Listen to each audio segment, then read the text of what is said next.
Hello everyone, my name is Heng, and today I'm going to tell you about our presentation. So our presentation is about ancient Roman. Please. So this is our table of contents. First, I'm going to start with when and where did it originate, and how long. Secondly, I'm going to talk about how long did it last for. Thirdly, I'm going to talk about the major achievement figure and the downfall, and finally I'm going to talk about the remaining ruins that you can still visit today. Firstly, I'm going to talk about when and where the Roman Empire began. As you can see here, the Roman Empire started in the 8th century BC, around 750 BC to be exact. It started from a small city in the center of Italy, and it spanned on every single side and to every single side. And Augustus Caesar was proclaimed himself to be the first emperor of Rome in 31 BC. It was located in central Italy, and where the empire was ruled.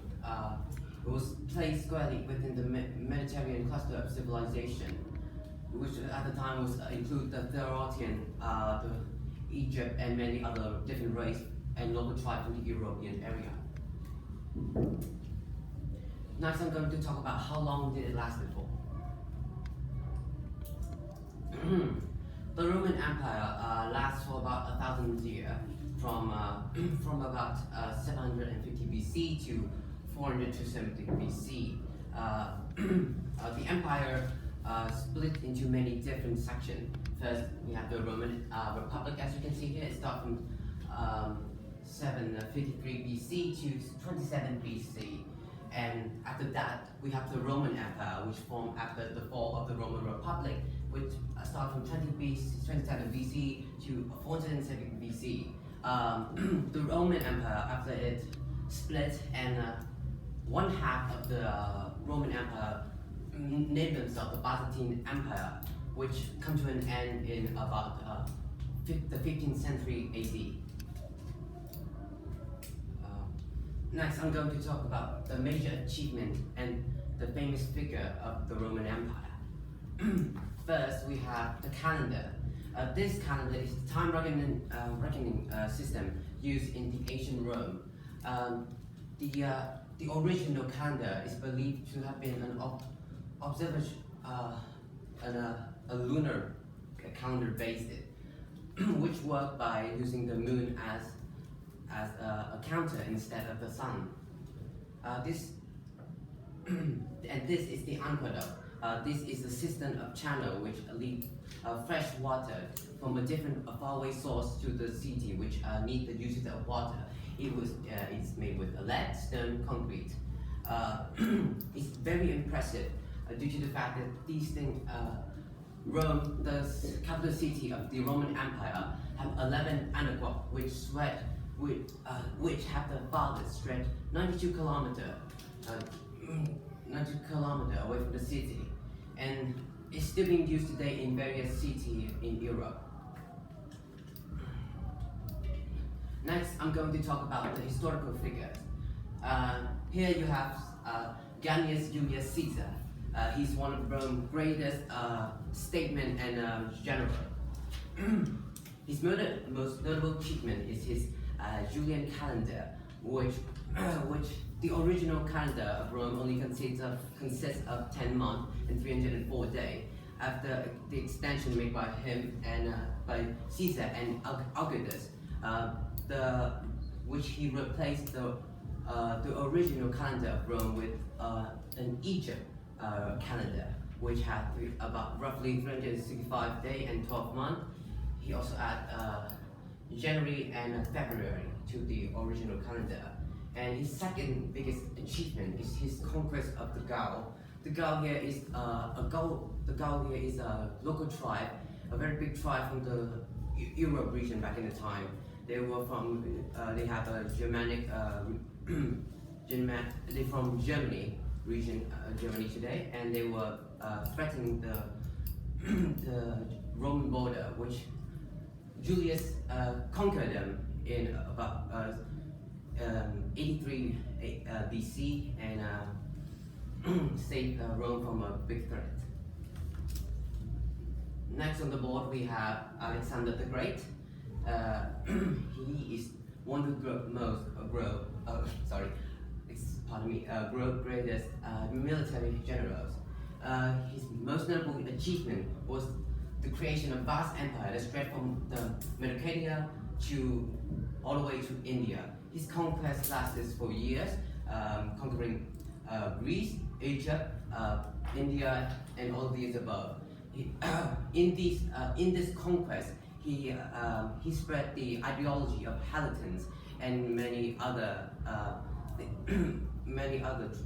form of technology, which helped to improve Rome status in the world map. And next, I'm going to talk about the downfall of Rome. The downfall of Rome is a period of declination in which the empire failed to enforce its rule, and the vast territory was divided into several different countries. This period lasts from 376 AD to 476 AD, about 100 years of declination. So the three main reasons for this declination is firstly the government corruption and political instability. In this time, Rome was reaching at its peak in the year 376 AD, which means it covered a large area of territory, which was very hard to govern, even with the advanced highway back in the time. It was very hard to govern and control. And the politician back then, for example, we have an emperor who was usually assassinated and replaced by other. For example, 20 different emperors took the throne in a 75 years period. Next, we have the economic trouble and the over-reliance on the slave labor. This economic troubles is caused by the over-reliance on the slave labor. Rome back in the time used a lot of slaves from different regions, so they mistreat these slaves, which led to various rebels in various areas, which led to less economic declination, and the main workforce of Rome is like just revolt against them, and they don't have the workforce to continue the production, which slowly led the empire to dust.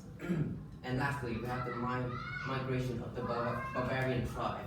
As I have talked about above, Julius Caesar defeated the Gaulish tribe, but there still remains, and there's various other tribes. For example, the Vaul or the Gothic tribe from the European. They were forced back to move into the Roman border, and the Roman Empire at this time, at the immigration of the barbarian tribe, were very unstable and corrupted. And so, with the lack of all the reason above, the lack of government corruption and political instability, the barbarian tribe was able to overthrow and destroy the Roman Empire. Last, I'm going to talk about the remaining ruins you can still visit today. Firstly, we have the famous Colosseum. This is an oval amphitheater in the center of city Rome, and it was the largest amphitheater to be ever built. It was used for various activities like gladiator for sacrifice, religious, and mainly for example, like killing to amuse the audience. And we have the Pentagon. It described here, as you can read, is the Saint of Campus Martius. It was original built in the honor victory of the Battle of Atum in 31 BCE, but it's also known for worship the Roman god, and it still stands tall today, and you can still visit it. And this is our source. We have taken various sources from Wikipedia, RomeNet, Britannica, Education, and the Smart History Original. And that is our presentation. Thank you for listening. Do you, any of you have any questions?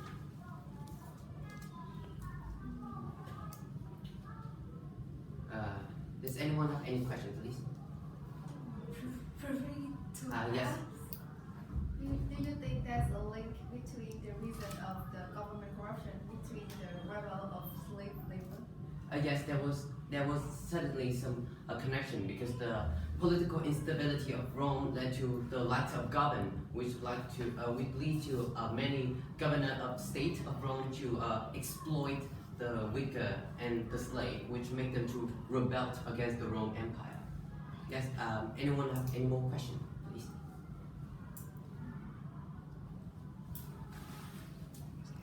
Anyone?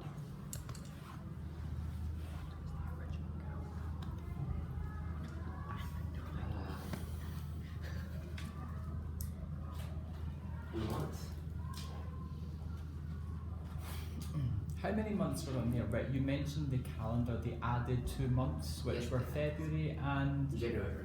So how many months, so there was only 10 months in the original calendar? 10th month. Why were the 2 months added to it? Because Julian and Augustus discussed it and they replaced it, the original Republic Roman calendar, which were used for political manipulation sometime, and they replaced it with a more advanced the Egyptian calendar.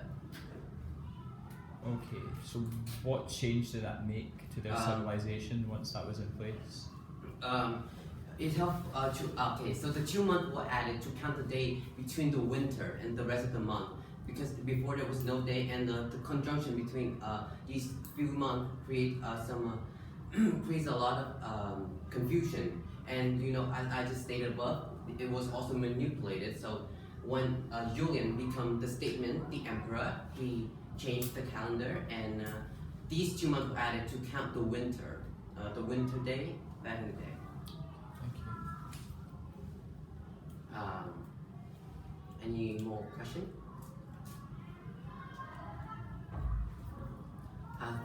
If there's not any more questions, I thank all of you for listening to our presentation.